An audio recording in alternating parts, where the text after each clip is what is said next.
안녕하세요. 학점은행제 대토론 포민쌤과 휴민쌤입니다. 바로 본론으로 들어갈게요. 오늘의 주제는 바로 학점은행제 vs 사이버대학교입니다. 요즘은 많은 분들이 대학교 학위를 취득하기 위하여 이것저것 알아보고 계실 텐데요. 특히나 직장인분들 같은 경우에는 시간적 여유가 있는 야간대학교나 혹은 출석이 적은 방송통신대학교, 원격으로 진행되는 사이버대학교, 학점은행제 등을 많이 알아보실 텐데요. 이때 100% 온라인으로 진행 가능한 사이버대학교와 학점은행제 이 두 곳을 정말 많이 고민을 하실 텐데요. 어떤 곳이 나에게 맞을지, 그리고 나에게 나중에 도움이 될지, 그리고 조금 더 쉬울지. 그래서 오늘 저희가 준비한 주제는 학점은행제 vs 사이버대학교고요. 이 토론을 시작하기 전에 사이버대학교는 무엇인지, 학점은행제는 무엇인지에 대해서부터 알아야겠죠. 우선 사이버대학교부터 설명을 드려보자면, 사이버대학교는 원격대학의 종류 중에 하나로 고등교육법에 속하는 교육기관인데요. 방송통신대학교와는 다르게 사립으로 설립되어서 운영되고 있으며 시험이나 강의 등 전반적인 과정이 온라인으로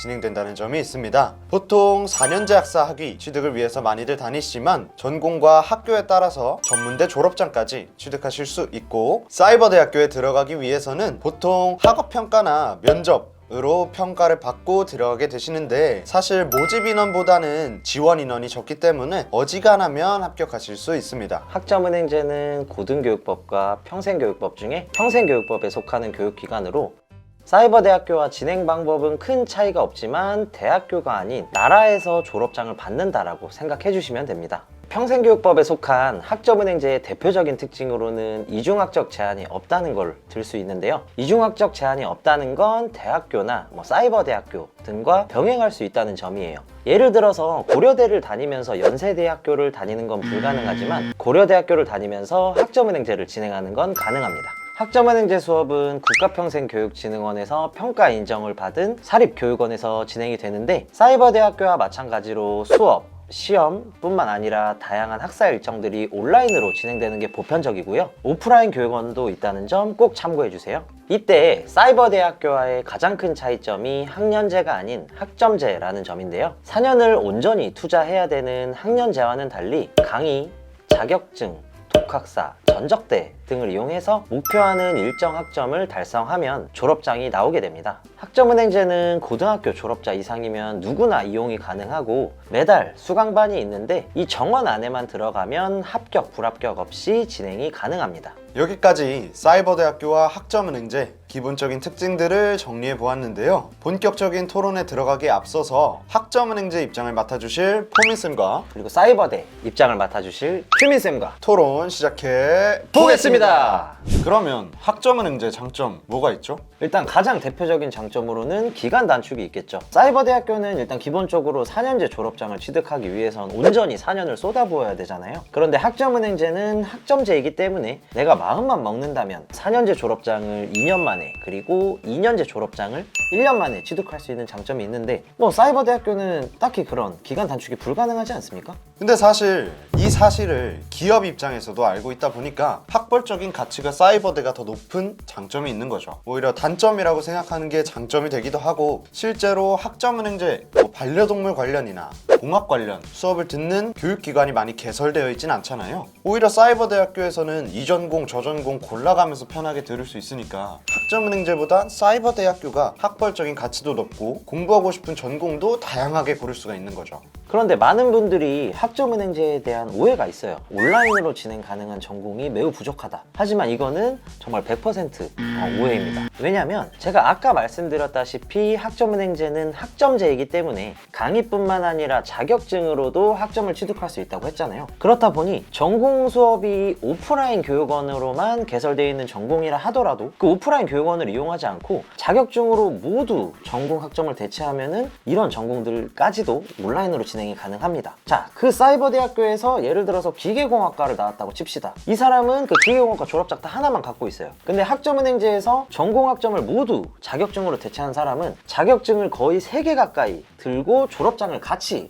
들고 나오게 돼요. 그렇게 되면 누가 더 기업에서 봤을 때 아무리 같은 졸업장이라고 하더라도 이 전공 자격증 3개 더 들고 있는 사람을 우대해주지 않을까요? 근데 방금 말씀해주신 것 중에 만약에 공부를 하는 학습자가 그 기술에 대한 지식이 없다면 자격증은 어떻게 딸 겁니까? 우선 이런 맹점이 있기 때문에 사실 학점은행제는 기간 단축한다는 장점은 너무나 인정하지만 그런 자격증을 따기 위해서는 본인이 별도로 학원을 다니거나 학습하는 데 투자가 돼야 된다라는 게 명백한 사실인 것 같고요. 그 다음에 또 한 가지 단점이 우리 한국장학재단에서 지원해주는 국가장학금을 사이버대는 받을 수 있습니다. 학점은행제는 받을 수 있나요? 받을 수 없죠. 그런데 받을 수 없어도 그만큼 경제적이고 비용이 저렴합니다. 사이버대학교는 정말 많은 장학금 제도가 있는 걸로 알아요. 근데 부분적인 장학금을 받아도 결과적으로 최종 비용은 학점은행제보다 비용이 높아지는 경우가 많아요. 기간 단축이 가능하기 때문에 애초에 진행하는 학기 수가 학점은행제가 적어요. 한 학기 등록금을 비교해봤을 땐 장학금을 받으면 조금 저렴한 것 같은데? 라고 하더라도 막상 총 비용을 계산해보면 학점은행제가 저렴한 경우가 훨씬 더 많습니다. 혹시 이 점에 대해서는 어떻게 생각하시나요? 비용적인 얘기를 해주셨는데 사이버대학교 같은 경우에는 국가장학금을 받을 수 있고 사이버대학교에서 따로 운영하고 있는 장학금 제도를 통해서 충당할 수가 있습니다. 그렇게 되면 현실적으로 전액 장학금을 받는 학생들도 나오기 때문에 사실 비용만으로 따졌을 때 학점은행가 더 적게 든다라고 단정 지을 수는 없는 거죠. 하지만 그 전액 장학금 받을 수 있는 사람들, 모든 사람이 받을 수 있나요? 공부 잘해야 받을 수 있는 거 아닌가요? 혹시 공부 좀 잘하셨나요? 저는 다자녀 전용으로 다 받았어요. 아, 다자녀 전용으로 받으셨군요. 네, 이처럼 사이버대학교의 경우에는 특별한 어떤 그 해당자만 그 장학금 혜택을 누릴 수가 있고요. 학점은행제 제도 같은 경우는 저희 같은 이 정식 소속 담당자들이 장학 할인 혜택을 직접 드릴 수 있기 때문에 어떠한 조건 따지지 않고 모두가 할인 혜택을 받아갈 수 있다는 점. 근데 사이버대학교에는 사이버대학원까지 연계가 되어 있는 경우들이 있죠. 그래서 학사과정뿐만 아니라 석사과정까지 진행을 할 수가 있고 대학 간 연계를 통해서 입학이 조금 더 수월한 경우들도 많은데 학점은행제는 사실 학사학위까지밖에 공부를 못하지 않나요? 그 부분도 부분적으로 인정을 하지만 사실 대학원까지 진학하시는 분들은 정말로 학구열이 있으신 분들이죠. 어떤 학벌로 쓰기 위해서 그냥 간판만 내미는 이런 졸업장이 필요하신 분들이 아니라 난 직접 이 학문에 대해서 탐구하고 싶다 이런 분들이 대학원을 가기 때문에 그분들은 이 학사 과정을 굳이 사이버대학교로 오래 다닐 필요 없이 학점은행제로 짧게 학사학위 취득한 다음에 그냥 일 끝나고 오후에 개설된 대학원 많잖아요. 대학원 수업 들으면서 직접 다니시는 게 정말 목적성에 맞지 않나 라는 생각이 좀 드는데요. 그리고 학점은행제는 가장 좋은 점이 중간다리 역할로 제일 좋은데 대학교를 편입하거나 방금 말씀하셨던 대학원을 진학할 때 어떠한 내가 원하는 대학교에 진학할 때 가장 좋은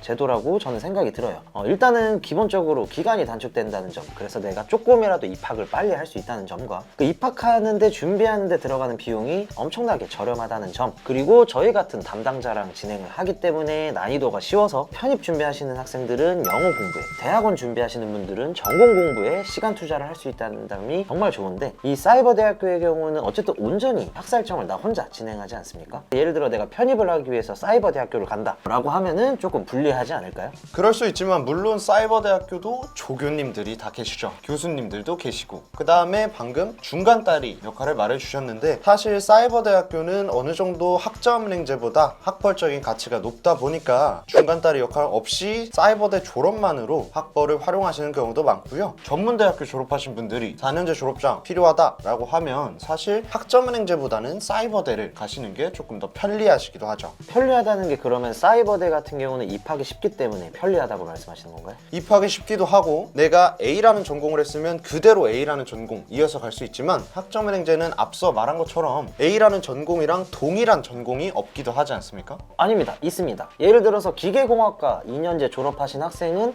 이 학점은행제에서 대학교에서 들었던 전공학점을 그대로 끌어다 쓰실 수 있어요. 보통 같은 전공의 경우에는 대부분의 학점들이 전공학점으로 살릴 수 있기 때문에 조금 부족한 부분을 아까 말씀드렸던 전공 자격증 하나 정도만 취득해도 전공학점이 모두 채워지는 상황이 되고요. 저희는 온라인으로 부족한 교양 과목이나 일반 학점만 조금 채워서 4년제 학위를 취득하는데 굉장히 유리하고 저랑 이미 그렇게 진행하시는 분들이 많습니다. 그럼 사실 사이버대가 특정 전공을 공부하고 싶어 하시는 분들에게는 학점은행제 전공 과정 자체가 개설이 안 되어 있을 수 있기 때문에 조금 더 유리한 부분이 있을 수 있을 것 같고 학점은행제의 경우에는 담당자의 도움을 기본적으로 받을 수 있기 때문에 다른 학교를 가기 위한 그리고 다른 대학원을 가기 위한 중간다리 역할로 이용하거나 자격증 취득을 하시는 분들 아니면 어떤 특정 산업기사나 기사 자격증의 응시 자격을 갖추시는 분들에게는 학점은행제가 조금 더 유리할 수도 있겠네요. 그래서 뭐가 더 유리하다는 건가요? 사실 뭐가 좋다라고 딱 말씀드릴 수가 없습니다. 개인 상황에 따라서 학점은행제가 나을 수도 있고 사이버 대학이 나을 수도 있는데, 내가 목표로 하는 전공이 딱 정해져 있고 학점은행제 개설이 안 되어 있거나 아니면 사이버대 이름이 필요하다 하시는 분들은 사이버대를 통해서 학위를 취득하는 게 취업이나 승진 등에 더욱 유리하실 수 있으나, 편입을 준비하는 학생분들 같은 경우에는 단기간에 편입 조건을 갖춰야 하고 난이도도 조금 더 쉽고 비용적으로도 이득을 볼 수 있는 학점은행제가 조금 더 유리하실 수도 있는 거죠. 심지어 산업기사나 기사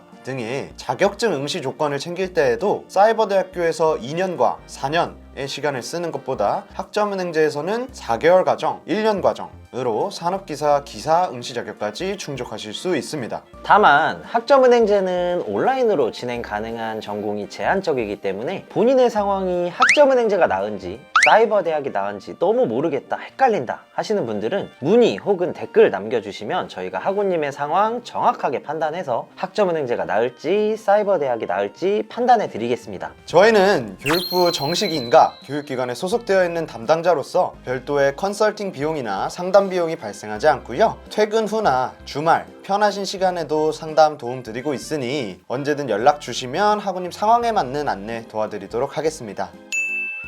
오늘은 첫 번째 화이다 보니까 조금 어색한 것들도 있고 조심스러운 부분이 많았는데요. 다음부터는 조금 더 본격적이고 현실적인 토론 준비해서 돌아오도록 하겠습니다. 여기까지 구독, 좋아요, 알림 설정 부탁드리겠습니다.